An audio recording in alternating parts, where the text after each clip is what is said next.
वाला जिस दिन आसमान उड़ने वाला, जिस दिन जमी देखने लगेगा, किसी और की आंखों की नमी देखने लगेगा, ये इंसान उसी दिन इंसान बन जाएगा जिस दिन दूसरों में नहीं बल्कि खुद के अंदर कमियां ढूंढने लग जाएगा।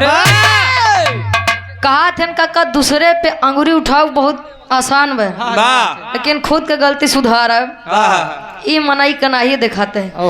संसार का सत्य है, जीवित इंसान कभी स्वर्ग जा नहीं सकता और मृतक इंसान कभी स्वर्ग से आ नहीं सकता। अब एक आप ही लोग जाना कि स्वर्ग नरक कहाँ है, पता मिले ते नौक लिया जाए यहाँ धरती पर हाई लाइन आ बाटे तो का नहीं कहती महाराज। अब विराह के नंबर बा, आप लोग जैसे कहा वही हिसाब से विराह हो जाए। रामायण से सुनो खो तो रामायण से, महाभारत सुनो खो तो महाभारत से, और जीवन का जो सत्य है अगर वो का सुने चाहता तो वह सुना दी, नहीं तो जैसे आदेश हो उस हिसाब से विराह सुना दी।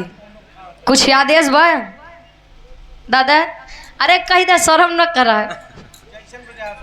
हाँ जैसे विराह सुने को सुन ले जा, नहीं अपने मन से गा तब टीका टिप्पणी करे ना आवाज अपने मन से गाई। अब आप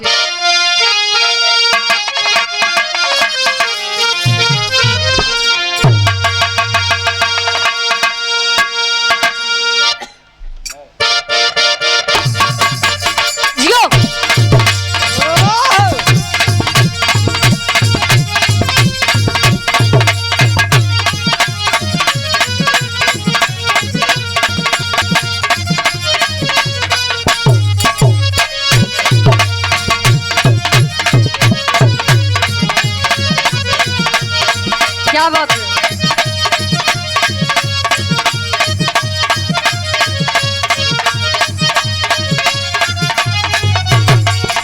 जियो मौसम की तरह तुम भी बदल तो न जाओगे मौसम।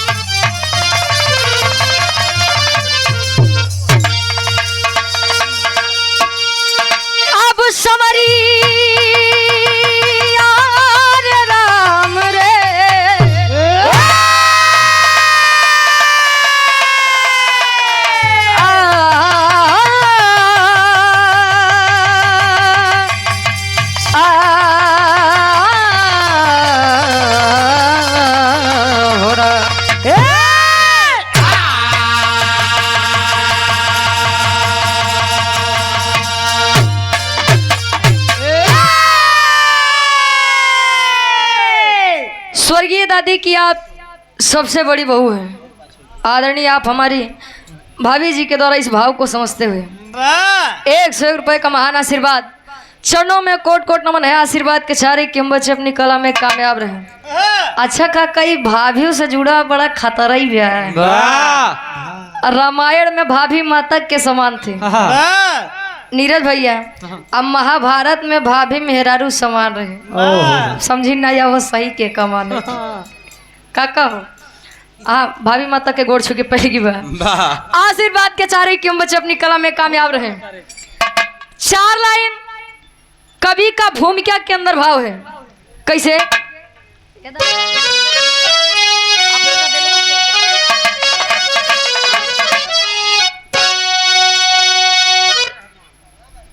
गाल के गाल से है न कोई बचा, काल जिसका जहां उसको ले जाता है। भाई भाई पिता पुत्र कोई भी हो, काल के जाली सबको फंसा लाता है। चाहे राजा रहे चाहे प्रजा रहे, पास में अपने सबको बुला लाता है।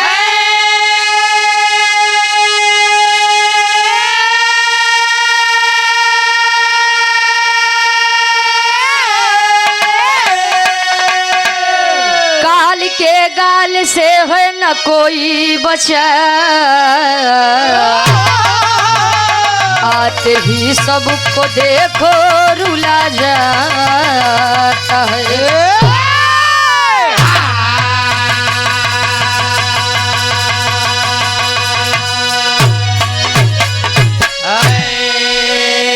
बिहार के भूमिका बोल रही यहाँ तक याद कर रहेंगे। 5 मिनट घर मलिकार के आदेश बा कि घर के कोनो कार्यक्रम बा हो जाए ओकरे बाद बिरहा चालू है। याद करे रही हैं आप सब।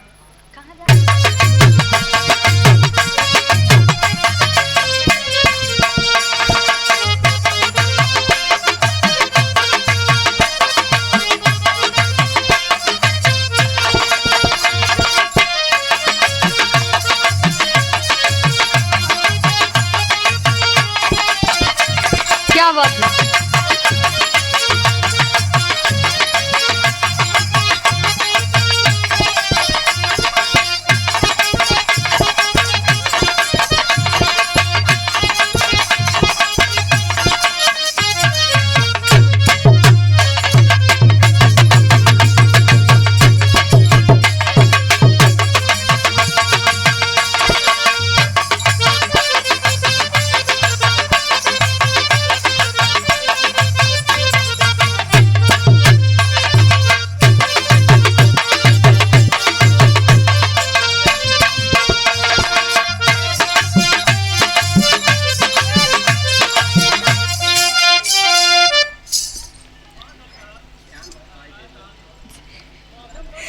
जय मां संतोषी लाइट एंड साउंड कंपनी।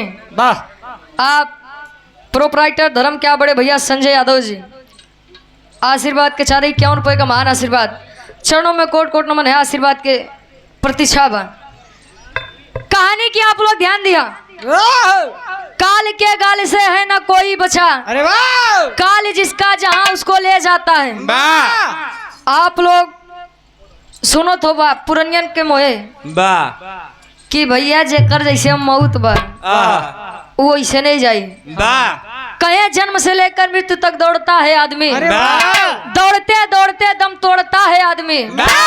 सुबह पलना शाम अर्थी 4 पाई दोपहर। ये 4 दिन की जिंदगी में 3 लकड़ी तोड़ता है आदमी। 3 लड़की नहीं 3 लकड़ी। बिरहा में पूरे बिरहा के निष्कर्ष कबीर जी गजल के भाव में देते हैं। कैसे?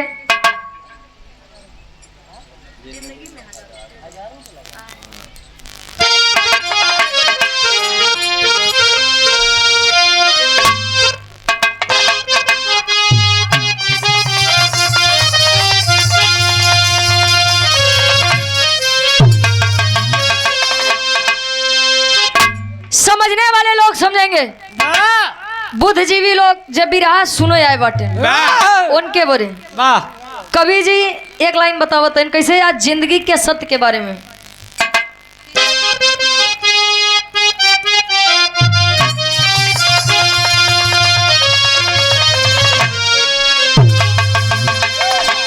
अरे जिंदगी में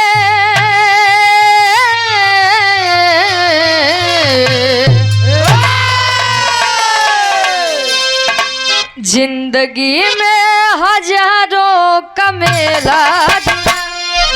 जिंदगी में हजारों का मेला। हंस जब जब उड़ा तब अकेला उड़ा। हंस जब जब उड़ा तब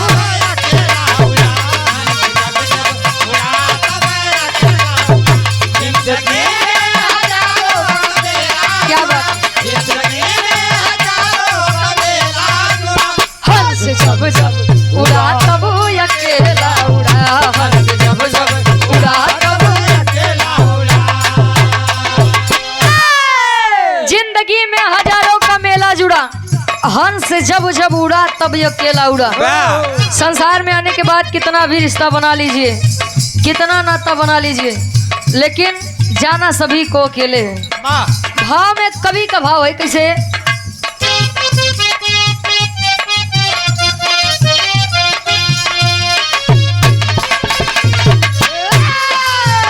भक्ति शक्ति का फंदा है ऊंचे जुड़े।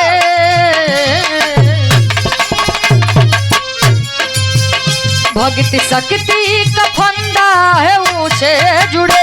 भक्त भक्त हित रहते भगवान हमेशा खड़े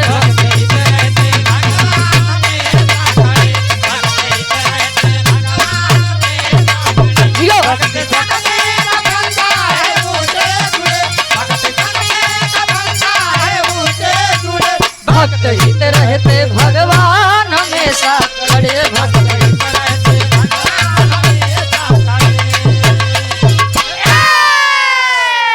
भक्ति शक्ति का फंदा है ऊंचे जुड़े भक्त हित रहते भगवान हमेशा खड़े। कहा जाता है भक्त और भगवान सिक्के के दो पहलू होते हैं। भक्त के बिना भगवान का कोई अस्तित्व नहीं और भगवान बिना भक्त का कोई अस्तित्व नहीं।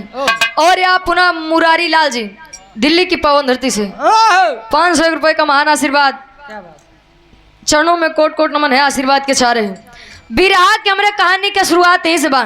कवि जी लेते हैं कैसे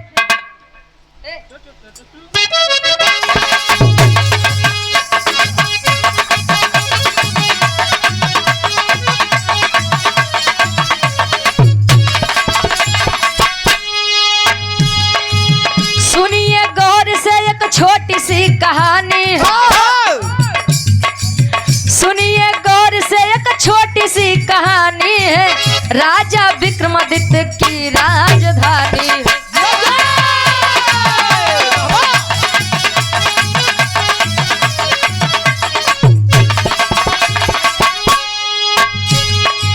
भेष बदल के घूमते नित नगरिया में, भेष बदल के घूमते नित नगरिया में, प्रजा खुशहाल रही उनकी नजरिया में।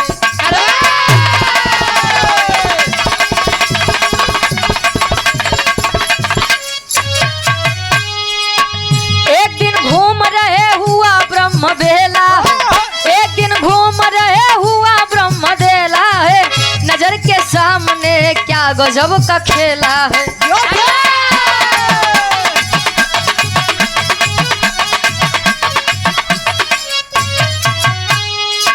राजा देखे सोचे अपने मनवा में, राजा देख रहे सोचे अपने मनवा में, राजा देख रहे सोचे अपने मनवा में, राजा देख रहे सोचे अपने मनवा में, हुआ चंबा देख लड़की वाला तनवा के, हुआ चंबा देख लड़की वाला तनवा में, हुआ चंबा देख लड़की वाला तनवा में।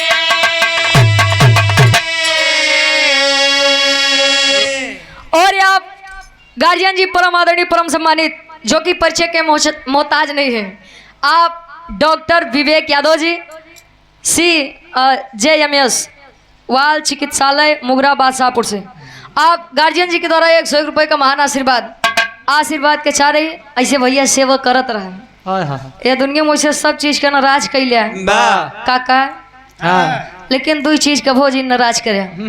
पहला भगवान दूसर का डॉक्टर, भगवान का नाराज करबा तो डॉक्टर लगे भेजेंगे और डॉक्टर का नाराज करबा भगवान लगे भेज दें। हाँ, तो इनके दोनों जने में बड़ी खासियत बा, एनसी बनाई के रखा।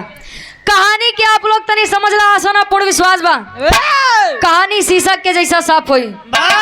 राजा विक्रमादित्य जी अपने राजधानी में रोज सुबह प्रातः मतलब एकदम भोरहरिया उठ के भेष बदल के टहरे घूमे, और जब देखे कि कौन प्रजा हमार कितना दुख में बा, प्रजा हमार कहाँ खुशहाल बा, ई कुल के पता राजा विक्रमादित्य जी लगावत रहे।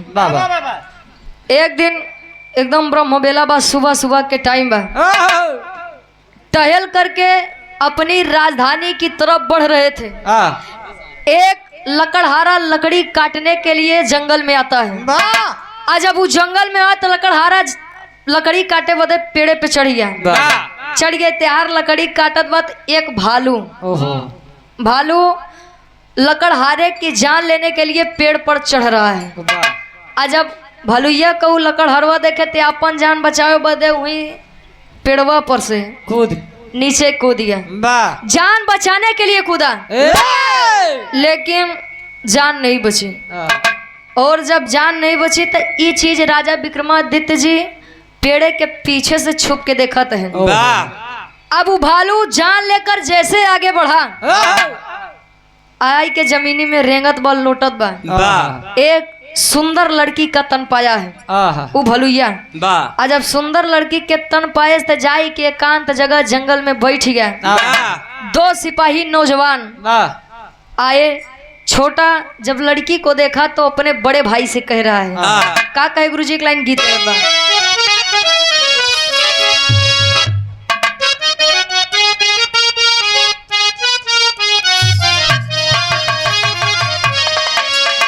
वेलकम ढाबा गाजी कबाब प्रोपराइटर आप के यादव जी। गार्जियन जी के द्वारा 500 रुपए का महान आशीर्वाद के चाह रही। कोनो नई नवेली दुल्हन अपने दुल्हा बदे कहे, का कहे?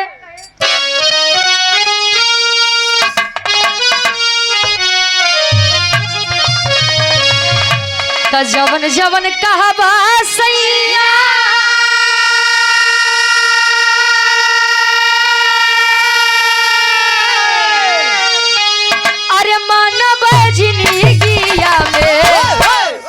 जनी जा विदेश राजा चढ़ली जवानिया में। जनी जा विदेश राजा चढ़ली जवानिया में। जनी जा विदेश राजा चढ़ली जवानिया में। जवन जवन कहबा सैया क्या बात है?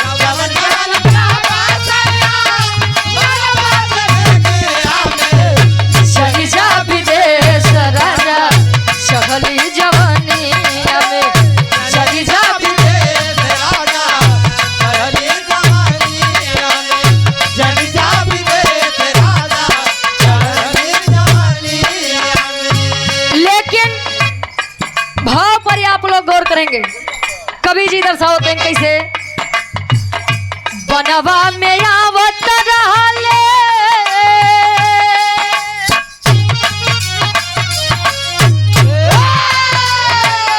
बनवा में आवत रहले दुई गो जवानवा हो। देख लड़की छोटा बोला सुंदर बयानवा हो। देख लड़की छोटा बोला सुंदर बयाना हो। देख लड़की छोटा बोला सुंदर बयाना हो। सुंदर बयाना वाह भैया। सुंदर बयाना हो। सुंदर बयाना हो। सुंदर बयाना हो। देख लड़की छोटा बोला सुंदर बयानवा हो। देख लड़की छोटा बोला सुंदर बयाना हो। देख लड़की छोटा बोला सुंदर बयाना हो। यदुवंश शिरोमणि श्री कृष्ण विराह समिति मेन रोड शिवगढ़ा में 30 अक्टूबर के कार्यक्रम रखा गया, जिसमें विराह के आप बहुत ही सुंदर कलाकार आप प्रयागराज से बच्चा लाल यादव गुरु जी और वाराणसी से आप नीतू राज जी, संस्थापक के आप अच्छे लाल यादव जी। गार्जियन जी के द्वारा 121 रुपए का महान आशीर्वाद चरणों में कोट कोट नमन है। आशीर्वाद के चाह रही कहे बनवा में आवत रहले दुई गो जवनवा हो। देख लड़की छोटा बोला सुंदर बयनवा हो। का थे लड़की के आगे अच्छे अच्छे माथा टेक देते भैया। देखत रहा ऋषि मुनि केतनो अपने ध्यान में मस्त रहा है। स्वर्ग लोग से कोनो अप्सरा अगर आई जाए तो बिना भंग करे तपस्या जात नहीं रही। कहे तिरिया चरित्र दैवो न जाना। अबे सुनबे भाई कि मेहरारू के चरित्र अब पुरुष के भाग्य कब बदल जाए कुछ ये तब पता है नहीं बा। छोटकुआ भैया जब लड़किया का देखे तो कैसे ए भैया ए भैया कहे का कहे देखा था सुनसान जंगल में कितनी सुंदर लड़की बा। चल के पहले पूछा जाए कि आखिर यहाँ करत का बा। दोनों भाई आए लड़की को देखे। जब लड़की का देखे तो छोटको कहे भैया ए भैया लड़की तो बड़ी नीक बा। कहे बड़ी सुंदर बा। कहे तब रे कहे हम चाहते ऐसी हम बियाह कैली थे। घरे में वैसे ना क्यों खाना बनवे वाला नहीं बा, खियावे वाला नहीं बा। मान हम बियाह कैले तो दोनों जने सुखी रह। तब ले बड़को कहे अच्छे साले तेरा दिमाग खराब है। अबे बतावा बड़ बड़ बार हम पढ़े यही तो का शादी करे के लाग बा। ई लड़की हमरे लायक बा। वाह अब सोच ला जवन भाई भाई बड़े मरे बदे तैयार रहन, वाह आज मेहरारू बड़े एक दूसरे के जान ले बदे उतारू हो गए। कहीं अच्छा सुन, कहीं का कहीं ने काम कराओ, चलो लड़किये से पूछ ली बियाह कैसी करे। वाह वाह कहीं चला आई के दोनों कहा तन कैसे कहे,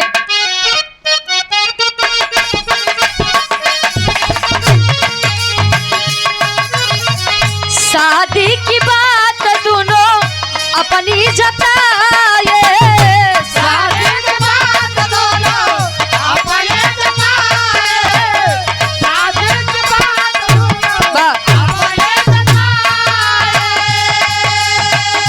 कौन है बहादुर जरा हमको बताए, कौन है बहादुर जरा हमको बताए, कौन है बहादुर जरा हमको बताए। कौन है बहादुर जरा हमको बताए। तब आपस में लड़ी गई ले,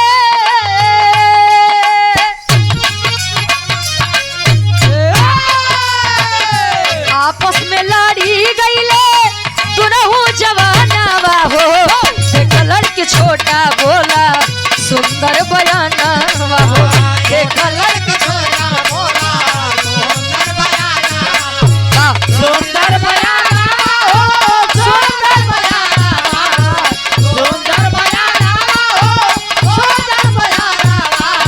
देख लड़की छोटा बोला सुंदर बयाना, देख लड़की छोटा बोला सुंदर बयाना, देख लड़की छोटा बोला सुंदर बयाना। दोनों आए, बड़ा भाई बोला मैं आपसे प्रेम करता हूँ, शादी करना चाहता हूँ। छोटा भाई भी यही बोला कि मैं आपसे प्रेम करता हूँ और भैया से ज्यादा करता हूँ, विवाह करना चाहता हूँ। अरे भाई कहें अच्छा है आप दोनों भाई भाई हैं, कहें हाँ, वाह कहें दोनों विवाह करना चाहते हैं, वाह कहें हाँ बिल्कुल, कहें लेकिन यह तो संभव नहीं है, हाँ संभव। दोनों भाई भाई हैं और मैं किसी एक से शादी कर लूँ तब तो यह गलत होगा ना। वाह कहें तब का करा जाए, कहें कि मैं शादी आप दोनों से ही करूंगी, लेकिन वाह मेरी एक शर्त है। कहें का, कहें कि पहले ही बतावा कि दोनों जने में सबसे ज्यादा वीर के बा। कहें अच्छा, कहें हाँ माई, कहें अरे तू का है, तार तो उम्र होत बा, वाह तो उसी बड़ वीर तो हम है। अभी यह बात दोनों भाई करके बहस करने लगे। छोटकुआ भाई अपन तलवार निकाले, बड़को भाई अपन तलवार निकाले। वाह दोनों समान अपन तलवार आज अब निकाले तो दोनों भाई आपस में झगड़ा कर रहे हैं। वाह संयोगवश बड़े भाई की तलवार छोटे भाई के पेट में और छोटे भाई की तलवार बड़े भाई के पेट में। वाह आज अब गा तो वही समय में दोनों भाई अपने प्राण त्याग देते हैं।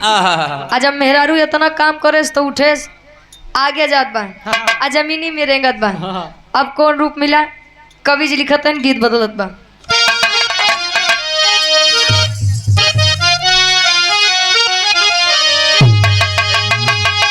क्या बात है, विराह सम्राट आप स्वर्गीय गुरु वाह हैदर अली गुरु जी गावत रहे। वाह कैसे गवे, जब लाजी लहरी गुरु जी से मुकाबला रहा विराह के तब कैसे गवे, अरे पतर को, अरे पतर को, पतर को, अरे पतर को, पतर को, अरे पतर को काहे जदुइया डार, पतर को काहे जदुइया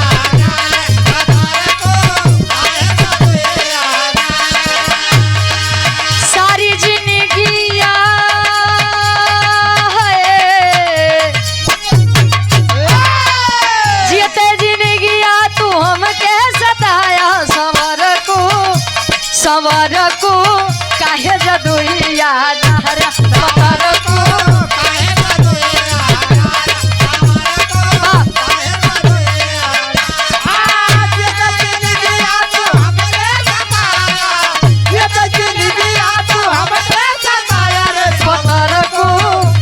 पतर को काहे जदुइया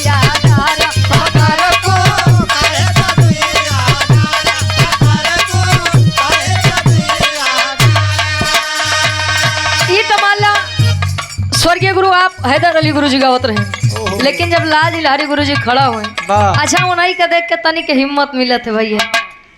राकेश चाचा पतरई के रहे हाँ हड्डी पे कबड्डी खेले, कहे बाड़ी बिस्तुया हाँ शेर से नजर रहा लवंडे हाँ फूंक दूंगा भस्म हो जाओगे। अरे हंस की आग ना लगाओ महाराज, बच्चे ये हम चाचा के नहीं कहते हैं। अरे जाए दे ए भैया, लाल जी लहरी गुरुजी जब खड़ा होए तो कहे देखा हैदर भाई हम तोरे खातिर देते हैं, अब बुरा न माने, बात के बात तनी कहा जात है तनिक लागत है। काहे मान ली सारी गोपिकाएं भगवान कन्हैया बदे कहे, कैसे कहे? अरे समर को, अरे समर को, समर को, अरे समर को, समर को, अरे समर को पनिया में आ गया लगाया, समर को पनिया में आ गया लगाया,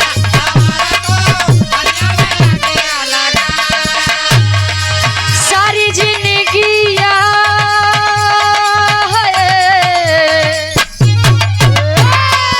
सारी जिंदगिया तू हमके सताया, सारी जिंदगिया तू हमके सताया, समर को पनिया में आ गया लगाया,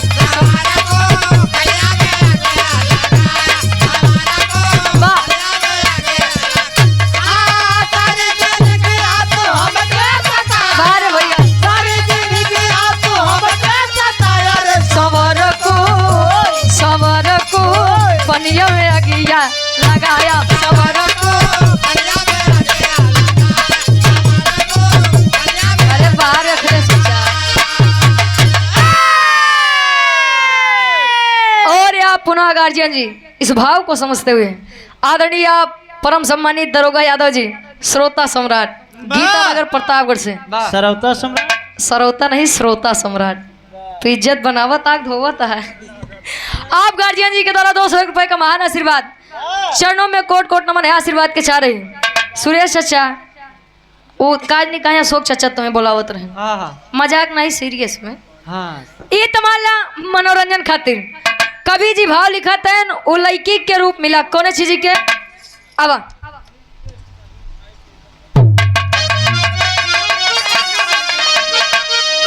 अरे राजा,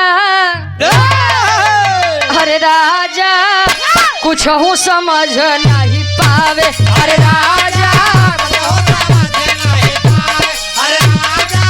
कुछ हूँ समझ नहीं पावे, रिछ से लड़की के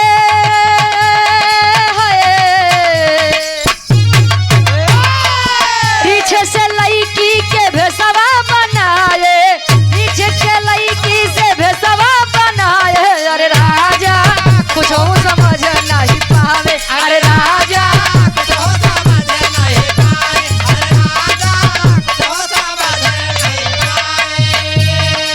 लड़की का रूप परिवर्तित हो रहा है, लड़की से बनी गईली काली नगिनिया, लड़की से बनी गईली काली नगिनिया, लड़की से बनी गईली काली नगिनिया,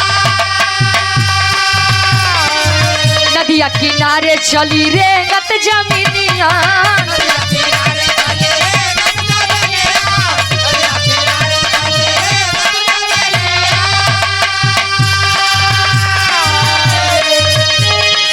नदिया से देख राजा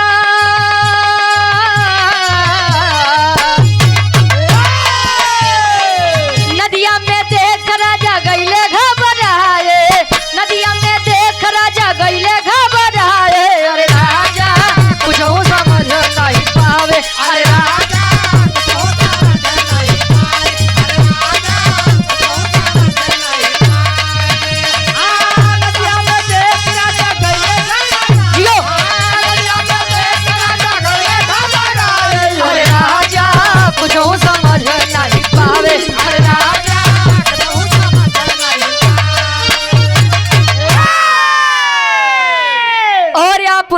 धर्म के आप बड़े भैया आप डॉक्टर विवेक यादव जी, CJMS वाल चिकित्सालय मुगराबाद शाहपुर से गार्जियन जी के द्वारा 101 रुपए का महान आशीर्वाद। वाह लड़की से जमीन में जब रेंगत बात तो एक काली नागिन वाह कहे नागिन डसे तो तुरंत मर जाए, वाह बिगुल बजाई दी। लेकिन नारी जब देखे नैनों से जी तड़प रही जाए। नागिन डसे तो काका तुरंत चला जाबा, लेकिन अगर मेहरारू देखत बा आ तो जान लर्रा चिरे चिमारे। हाँ अजब नागिन का रूप पाई है वह लड़की। आगे नदी में नाव सवार है, नाव पर काफी लोग सवार हैं। आ जब नागिन धीरे धीरे बढ़त बा तो लोग अपन जान बचावे बदे एक किनार होते हैं। आ एक किनार होता है, पीछे से राजा विक्रमादित्य जी देखते हैं, लेकिन सोचते हैं वाह रे मेरी किस्मत, वाह रे मेरा भाग। सुबह सुबह से मैं अपनी प्रजा की सिर्फ और सिर्फ तबाही देखते जा रहा हूँ, लेकिन मैं मजबूर हूँ, कुछ कर नहीं सकता। जब नागिन नाव पर सवार हुई, लोग अपनी जान बचाने के लिए नाव पर एक किनारे हुए तो नाव जब ज्यादा लोड पड़ा, बैलेंस जब बिगड़ा, नाव डूब गई। जिनको तैरना आता था वह तो बच गए, लेकिन जिनको तैरना नहीं आता था उनकी जान चली गई। जान लेकर के नागिन जब बाहर आई तब टेरी के भाव में कवि जी लिखा है,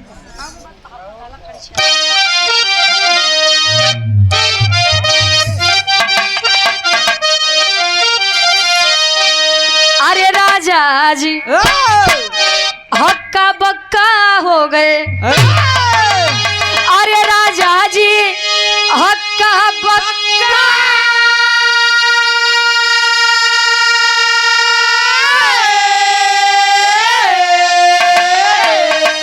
अरे राजा जी हक्का बक्का रह गए। नागिन रूप छोड़ के बना है पंडित पक्का, अरे हो पक्का, अरे हो पक्का।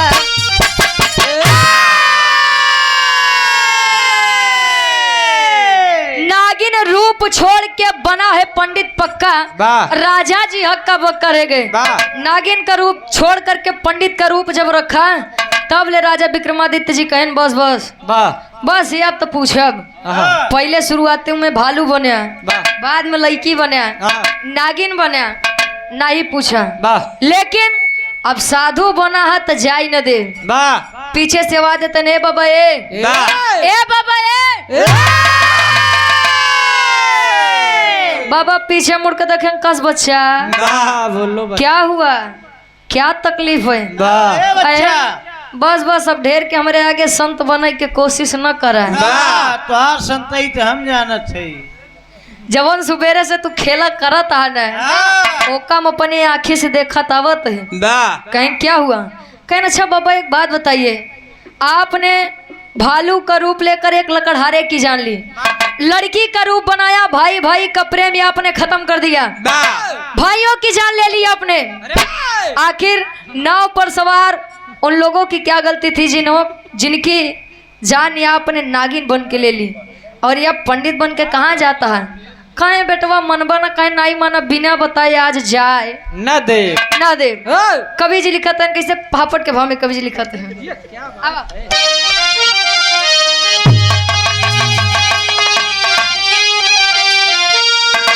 अरे राजा देखे पंडित के अब सूरतिया मतिया मारल बा, अरे तो राजा देखे पंडित के अब सूरतिया मतिया मारल बा, जाके पूछे पंडित से तब बतिया मतिया मारल बा, जाके पूछे पंडित से तब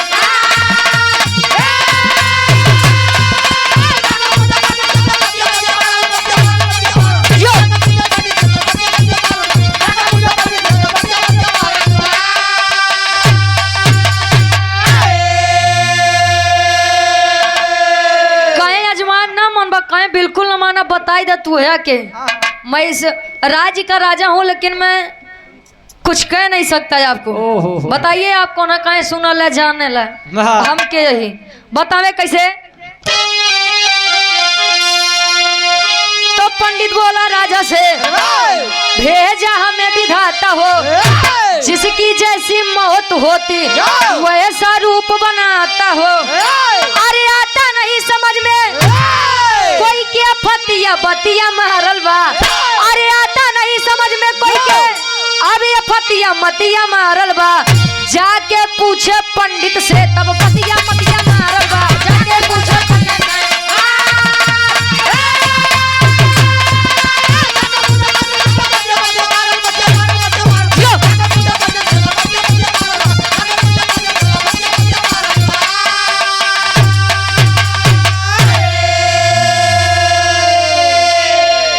पंडित बोला राजा से भेजा हमें विधाता हो जिसकी जैसी मौत होती वैसे रूप बनाता।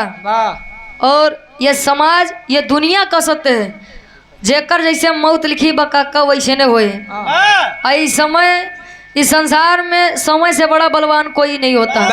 समय यदि चाह ले तो राजा से रंक बना दे, समय यदि चाह ले तो रंक से राजा बना दे, अगर समय चाह ले तब। पंडित जी बोले कि मैंने लकड़हारे की जान इसलिए ली क्योंकि उसकी जान एक पेड़ से गिरने से लिखी थी। कहे वो लइकवन के कहें उनकर मौत लिखी रही कि नारी के चक्कर में हुई, या से हम मेहरारू के रूप बनाए। कहे और उन्हन के कहें कि पानी से डूबे में, अब जब तक नाग के रूप बने के जाए तना तब ले उन्हन जाते न डराते न तो जान उन्हन के जात कैसे। कहे बेटवा जब जान गया अब हमार पीछा छोड़ा। जैसे पंडित जी आगे बढ़े तब ले राजा विक्रमादित्य जी कहें स्वामी ए स्वामी जरा ठहरिए स्वामी। कहे अब बोलो अब क्या काम है। कहे राजन क्या चाहिए। कहे बाबा ये हमारे मन के शंका बाबू है दूर कह दे। कहे कौन शंका। कहे सुना बताओ तो आल्हा के भाव में कवि जी प्रमाण देते हैं कैसे। और आप यदुवंश शिरोमणि श्री कृष्ण बिरहा समिति मेन रोड आप शिवगढ़ा से रात्रि 30 अक्टूबर में बिरहा मुकाबला बा। सुरेश चाचा अगर खाली रहे तो जाया।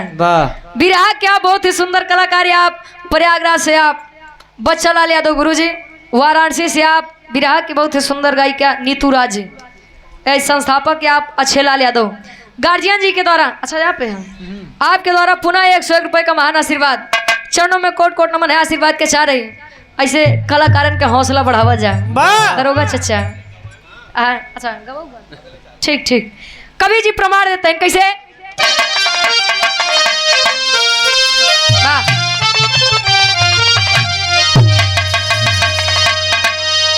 अरे बाबा के बात सुने सोचे अपने मनवा में पंचो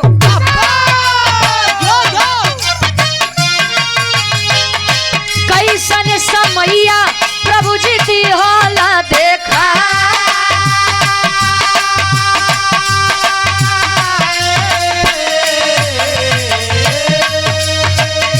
बाबा कहे कि बोला बेटा वह तू अपन भक्तिया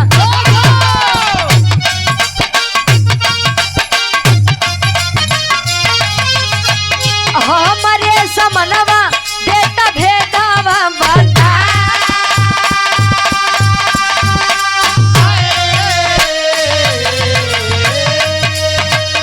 कैसन मऊतिया होई सुन मोरे बाबा जी।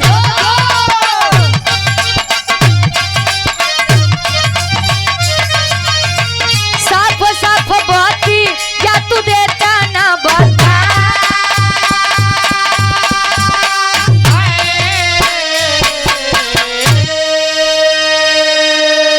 कहे बाबा जी तू काल है कहे ना काले ही। कहे तब अच्छा एक बात पूछी कहे हाँ पूछा है बतौबा कहे ना कहे कि सबके जैसे जैसे काल रहन वैसे ने आप बनाया। ये बतावा हमार मौत के था से लिखी बा। कहे अरे बेटवा बड़ा चलाक बनत है। कहें काहे। कहें अगर हम ये बता दे कि तुम्हार मौत कोने कारण लिखी बा तो तू होशियार ना हो जब। कहें अरे बाबा बताई देता है। कहें कि अच्छा जाना ही चाहता है तो सुना पानी में स्नान करने जाएंगे आप। जब बाबू हरे बिरहा सुने हो बिरहा के निष्कर्ष ही बा। कहे कि नदी में जब स्नान करने आप जाएंगे मैं मगरमच्छ का रूप धारण करके आऊंगा और उसी पानी में आपकी जान लूंगा। अब सोचा राजा रहे मती मराई उनका का जरूरत रही नदी में जाई के नहाई के। सेवा करे वाले उतना सेवक खुद ही पीछे पीछे लाग रहे जितना ना उतना पानी मंगाए के घरे नहाते तो कोनो दिक्कत ही नहीं होते। विचार किए अरे राजा विक्रमादित्य कहे हम झूठे या दुनिया में परेशान है, न मेरा कुछ था न लेकर आया हूँ न लेकर जाऊंगा। राजपाट कुल त्याग के वैराग्य धारण कैले हैं। और जब संत के रूप धारण करें तब गांव देहात वाले उनका बड़ा सम्मान करें। एक मतलब परिवार बा छोड़ के धर्म पत्नी और पति साथ में रहते थे। पति पत्नी को कोई संतान नहीं थे। अरे और एक बात जान ला, संसार में सबसे बड़ा सुख संतान सुख होता है। लड़कियां लायक बा तबो ठीक बा, नलायक बा तबो ठीक बा, लेकिन बिना लड़किया के आंगन ना आवत नहीं अच्छा लागत। जब इतनी बात राजा विक्रमादित्य को दोनों प्राणी बताए, और जब बताएं तो कहीं परेशान न हुआ, लड़किया होई ना होई लड़किया।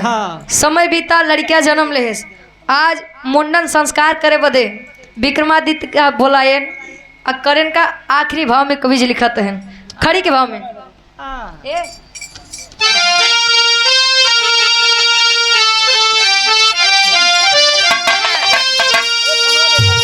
अरे राजपाट सब छोड़ के राजा, अरे राजपाट सब छोड़ के राजा अब जोगवा रमाए हो,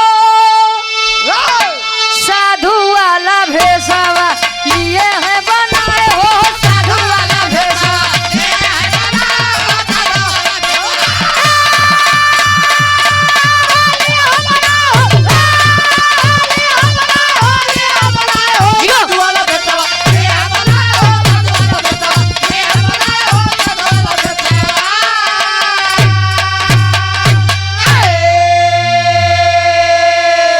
जब लड़कियां का मुंडन करवावे गए, शुद्ध में मुंडन करवावे जब गए, बाल जब छीलें कपारे के, आज जब छीलें तो वो दोनों माई बाप कहे स्वामी लड़किया के आपके आशीर्वाद से लड़किया घरे जन्म ले, सब सकुशल बीत गया। चाहत है कि नदी में स्नान कैले जाए, यही है काल अपने जाल में फंसा के लेके जाता है। कहे चाहत है कि नदी में स्नान कैले, अब राजा विक्रमादित्य खड़े हुए जा रहे हैं, तब ले सोचे अरे ना ना ना बाबा बताए रहे कि मैं नदी में आऊंगा मगर बच के बन के और तुम्हारी जान लूंगा। कहे बच्चा पानी में मैं नहीं जा सकता। क्यों नहीं जा सकते? जान को खतरा है मेरे। अच्छा जान के खतरा बका गए दुल्हावा गए नदी में, जांच पड़ताल किए से एकदम जब सब सही बात कहें बाबा परेशान न हुआ, परेशान मत होइए, छान ले पूरा। हाँ कुछ नहीं बा, नदी एकदम स्वच्छ बा, एक जीव जंतु नहीं बा। कहीं पक्की बात बेटो बता कहीं। हाँ आज जब राजन विक्रमादित्य जी संत रूपी जब उस नदी में प्रवेश किए, हुआ क्या?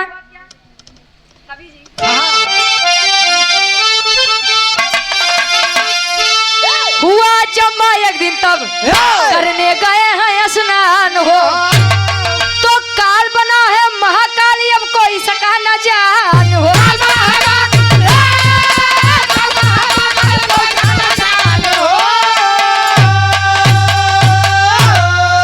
तो राजा अपन पनिया में अब जनवा गवाए हो,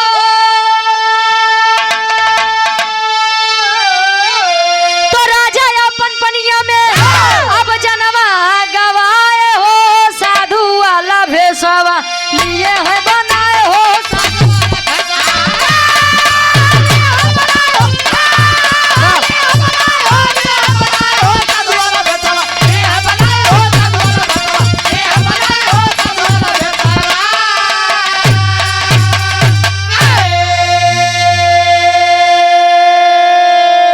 नदी का जल एकदम स्वच्छ है। लेकिन जब राजा विक्रमादित्य जी गए, काल बना है महाकाली अब कोई सका ना जान हो, मगरमच्छ के रूप में आए और काल अपने गाल में समा ले गया।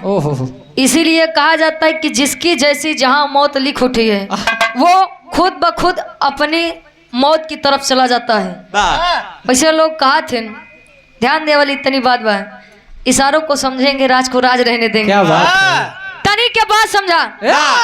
लोग कहा थे कि अकाल मृत्यु वो मरे जो काम करे चंडाल का, और काल भी उसका क्या करे जो भक्त है महाकाल का। राकेश चाचा, हम जान ले जय आपसे मुलाकात होते है, ये आपके हम टैटुए देखे थे।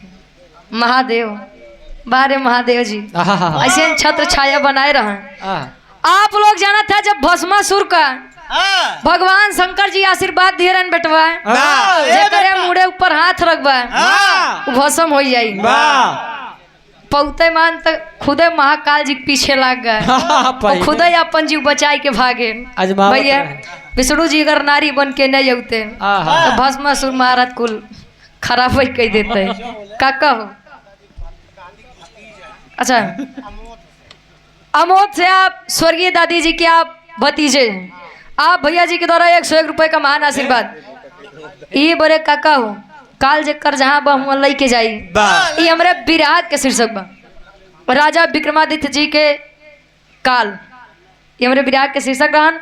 भोजन तैयार होगी बा बाबू भैया लोग जेकरे भूख लगी हो जाई के भोजन लेला विराट के आनंद लेत रह जाया। नहीं पता लागवा कहती खाई के निकल गया, हम दोनों जने बस लगते रह जाई। ए तू लोग कहाँ हो, अब बैठा, अब बैठा, यही प्रयागराज बढ़ रहे बा, कहाँ कितना दूरिया से आया। बैठा, बैठो बैठो। ए बजर भूख खड़ा है यार तू लोग। वो लोग नहीं उठे न, उनके बारे कहा थे, इनके बारे नहीं कहे थे, लोग उठ गए। शर्म कही लेते नहीं। आखिरी में खानदान के परिचय बा कैसे क्या हो। गुरु बिहारी गुरु गणेश अब रामलाल की माया।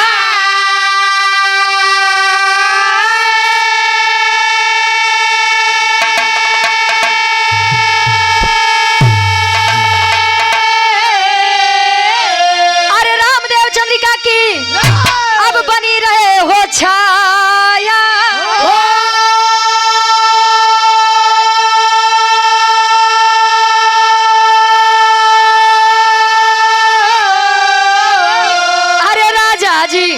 हक्का बक्का हो गए तो रुचिया का हरदम रहे इरादा पक्का। राजा जी हक्का बक्का रह गए।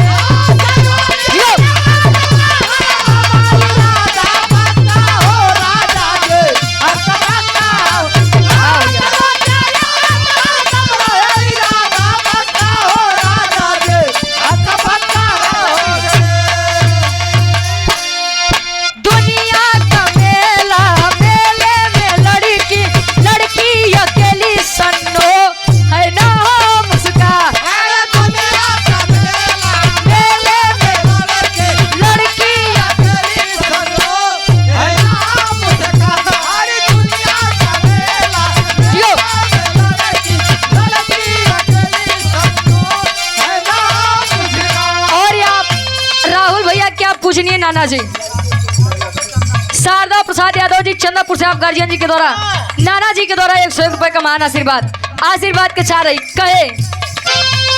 आंखों से की कटारी बलनागन है तारी।